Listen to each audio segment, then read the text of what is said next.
Bonjour à tous. C'est vraiment un grand plaisir pour moi d'être aujourd'hui avec vous pour clore cette première journée de la Paris Cyber Week. Et j'aurais beaucoup aimé participer aux différentes tables rondes qui se sont tenues dans la journée et dont les sujets sont tous aussi passionnants les uns que les autres et, à vrai dire, tout à fait incontournables pour le ministère des Armées, qu'il s'agisse de la désinformation ou de l'Internet des objets, sans évidemment oublier la souveraineté technologique. Cette souveraineté, elle ne s'arrête pas à nos frontières françaises, car justement, par définition, le cyber ne connaît pas les frontières. C'est une souveraineté que nous devons donc concevoir dans un cadre européen. J'y reviendrai et j'imagine que les diverses tables rondes qui ont été organisées aujourd'hui ou peut-être encore demain ont abordé ou aborderont ce sujet sous toutes ses facettes. Et c'est d'ailleurs un signal très fort de voir autant de nationalités rassemblées pendant ces 2 jours pour discuter des enjeux cruciaux du cyber et plus largement du numérique. Lorsque l'on parle d'enjeux cruciaux, je pèse mes mots. En tant que ministre des Armées, je ne peux que constater que le cyberespace est devenu un véritable espace de conflictualité. Bien qu'il touche au champ de l'immatériel, il n'en demeure pas moins extrêmement pernicieux et dangereux, car il fournit des armes qui ont un potentiel d'obstruction, de destruction et de paralysie massive. Nous en sommes ici tous conscients. L'espace numérique n'est pas un espace isolé du monde réel. Avec quelques serveurs et quelques ordinateurs, il est techniquement possible de provoquer la panne généralisée d'un groupe hospitalier. L'orateur précédent y faisait allusion. Ou bien de façon plus insidieuse, des logiciels espions peuvent infiltrer les systèmes d'entreprises ou d'institutions, et ce parfois pendant des années, pour le moment venu, en extraire des informations. Alors évidemment, mon propos n'est pas de noircir le tableau, ni d'avoir un discours anxiogène, au contraire, car pour ma part, au fantasme, je préfère la lucidité. Et c'est donc avec lucidité que nous avons fait du cyber une des priorités au ministère des Armées. Aujourd'hui, notre supériorité opérationnelle, c'est-à-dire la capacité à garder l'avantage sur le terrain face aux acteurs malveillants, dépend aussi de notre maîtrise du champ numérique. La résilience numérique doit donc être repensée en intégrant fortement et à tous les niveaux les enjeux de la cybersécurité dans les organisations. Pour notre ministère, cela signifie qu'il faut mieux anticiper les menaces, notamment à travers le renseignement et le développement de coopérations fortes. Il s'agit de détecter les attaques, d'être capable de les caractériser et de se donner les moyens aussi de les attribuer. Il s'agit aussi de protéger de ces attaques nos réseaux, et ceci dès leur conception, d'être capable de les défendre, mais aussi de pouvoir répliquer chaque fois que c'est nécessaire. Enfin, il s'agit de permettre à nos forces qui sont en opération de combiner les armes cyber avec les actions cinétiques, c'est-à-dire l'utilisation des armes conventionnelles, pour démultiplier les effets de nos interventions. Le cyber, c'est donc aussi une arme. Et la France s'en sert pour se défendre, mais aussi, s'il le faut, la France n'exclut pas de s'en servir de façon offensive dans le cadre de ces opérations. Alors à cet ambitieux programme de lutte dans l'espace numérique, nous consacrons 1,6 milliard d'euros d'investissement sur la période de la loi de programmation militaire, c'est-à-dire entre 2019 et 2025, et nous intensifions, comme beaucoup d'autres, nos recrutements afin de disposer d'une armée de 4000 cybercombattants d'ici 2025. C'est donc un effort de montée en puissance que j'ai décidé d'accélérer encore compte tenu des enjeux. car le cyber, ce n'est évidemment pas qu'une affaire de technologie, c'est aussi une affaire de compétences, c'est donc une affaire humaine. Et il n'y a pas de domaine technique qui se soit conquis sans par ailleurs être accompagné, soutenu par l'intelligence humaine. C'est un enjeu qui concerne évidemment nos organisations, nos compétences, nos talents, et la cybersécurité est devenue un domaine d'expertise qui requiert des compétences de très haut niveau. Alors, au cours des dernières années, le ministère des Armées s'est mis en ordre de bataille pour revoir la typologie des métiers, pour adapter les postes aux besoins nouveaux du ministère. Cette agilité est tout à fait indispensable si on veut rester dans la course du numérique, et plusieurs études estiment en effet que 85% des emplois de 2030 n'existent tout simplement pas encore. Aujourd'hui, les métiers de la cyberdéfense au ministère des Armées pourraient, de façon très schématique, être répartis en 4 grands blocs. Le bloc de la protection, autrement dit, comment résister face à une cyberattaque. Le bloc du renseignement, comment collecter l'information utile dans l'espace cyber afin de l'analyser et de l'exploiter. Le bloc de la conception, du développement des systèmes complexes, comment concevoir des systèmes d'armes à l'aune des enjeux de la cyberdéfense. Et enfin, dernier bloc, celui de l'action de combat, le combattant cyber et en particulier le combattant offensif. Pour l'ensemble de ces grands blocs, nous recrutons des profils extrêmement variés et contrairement aux idées reçues, ce ne sont pas tous des geeks en sweat et en tongs.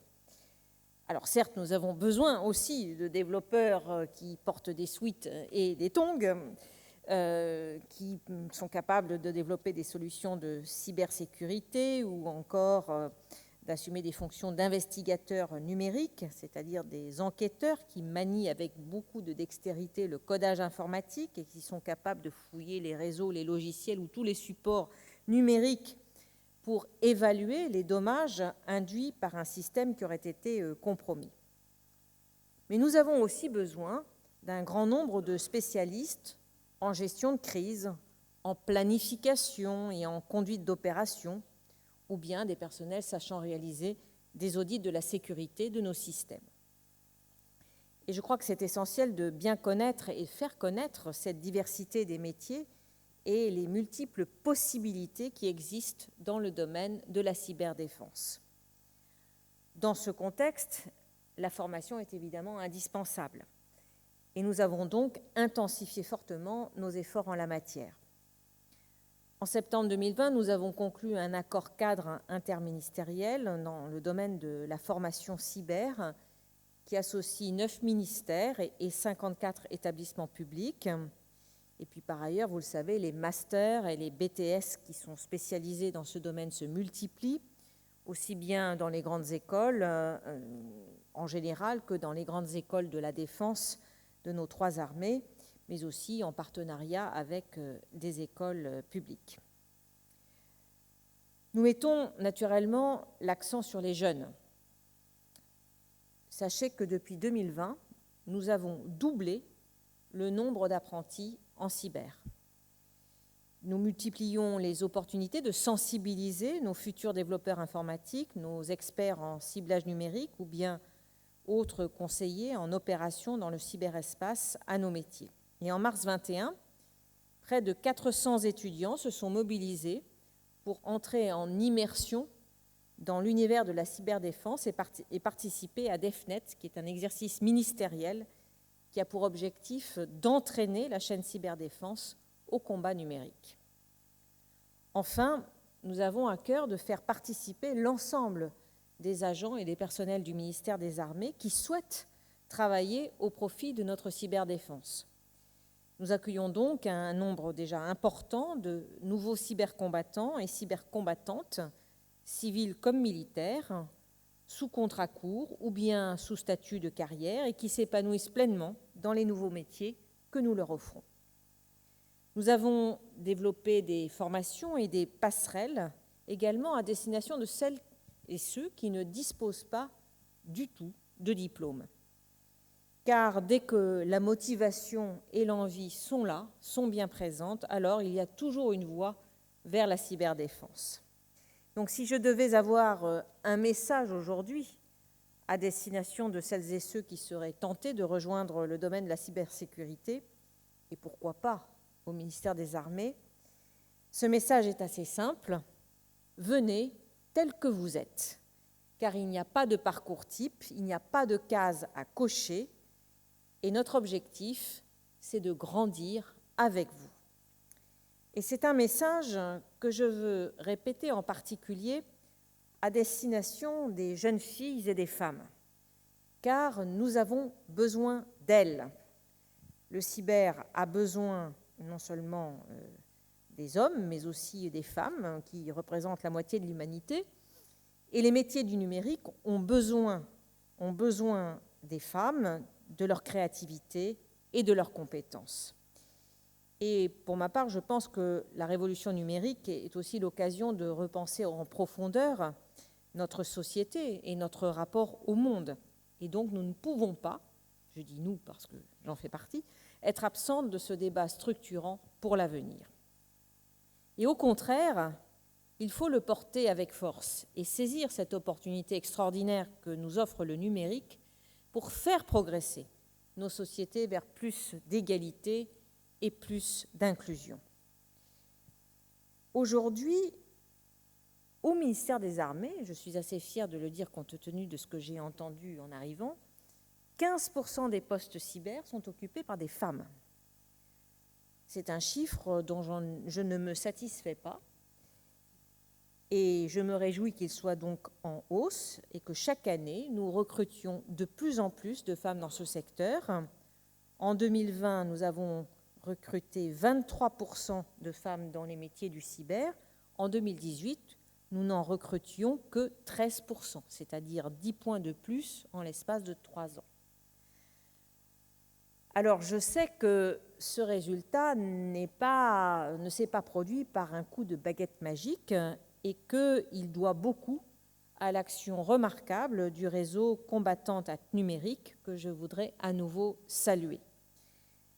Depuis 2018, Combattantes Numérique promet la place des femmes dans les filières du numérique en fédérant des centaines de femmes qui sont issues de tous horizons et qui occupent toutes sortes de postes et à tous âges.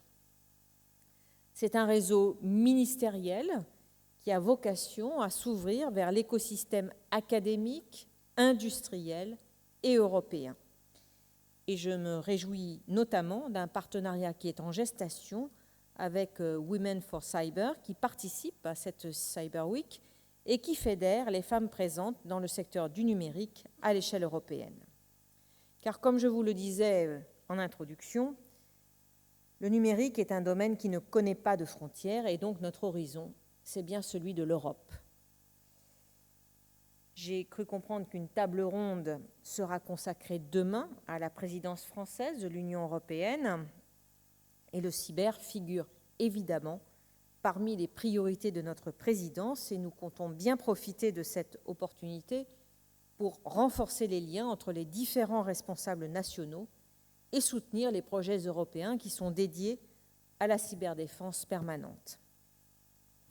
Nous devons en effet aller plus loin pour garantir l'accès des Européens à cet espace qui est désormais contesté, voire très contesté, et pour développer une culture, mais aussi des outils efficaces de solidarité entre Européens.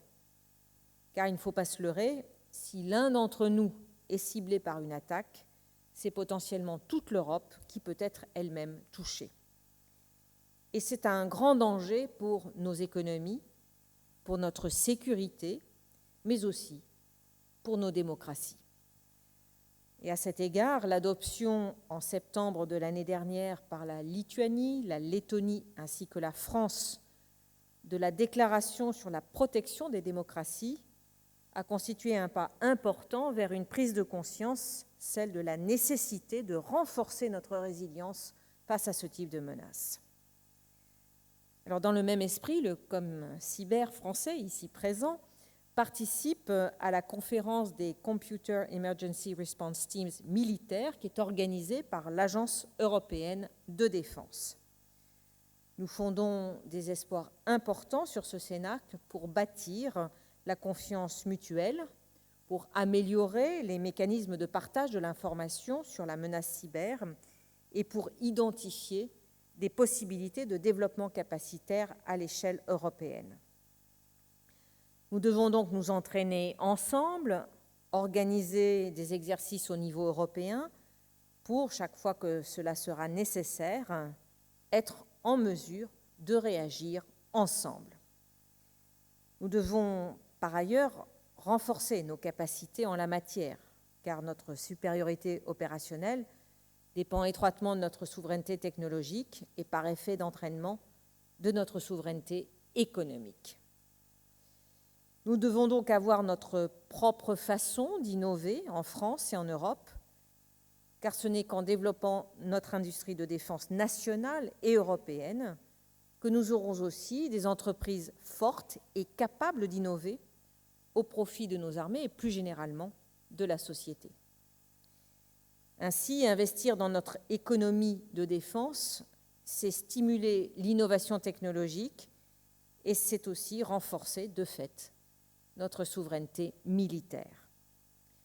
Et ce qu'on appelle dans le jargon européen la coopération structurée permanente, qui est un cadre de travail pour plusieurs Européens volontaires, pourra donc être un outil, je le crois, très utile pour renforcer nos capacités militaires de cyberdéfense. Et nous avons en particulier un projet coordonné par la Lituanie qui devrait être très prometteur. Le cyber est par ailleurs un domaine qui se prête particulièrement bien à la coopération entre l'Union européenne et l'OTAN. La France a d'ailleurs été à l'origine, avec le Royaume-Uni, d'un Cyber Defense Pledge pour le compte de l'OTAN. Et le centre d'excellence qui a été développé par l'Estonie à Tallinn a développé une expertise qui est reconnue au plan mondial. J'aimerais également vous rappeler que nous avons de nombreux projets de coopération avec nos partenaires européens. En particulier, nous partageons en temps réel les alertes, les informations et les menaces grâce à la connexion de nos centres opérationnels. Alors, au moment où sera lancée la présidence française de l'Union européenne, en janvier de l'année prochaine, le ministère des Armées tiendra la 2e édition de la Fabrique Défense. La Fabrique Défense, c'est un événement qui est tourné vers les jeunes Européens pour les sensibiliser aux enjeux de défense et pour faire émerger ce que l'on appelle une culture stratégique commune.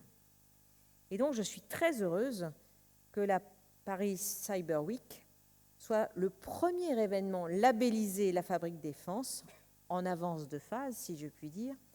C'est une très belle reconnaissance de votre engagement européen et de l'importance du domaine cyber pour la défense européenne. Alors, je vous donne donc rendez-vous dès l'année prochaine pour à la fois célébrer l'Europe et donner cette impulsion aux sujets technologiques qui seront au cœur de la présidence française de l'Union européenne. Je vous souhaite des échanges très riches et j'espère avoir le plaisir de vous retrouver donc dans quelques mois. Merci à tous, merci de votre attention.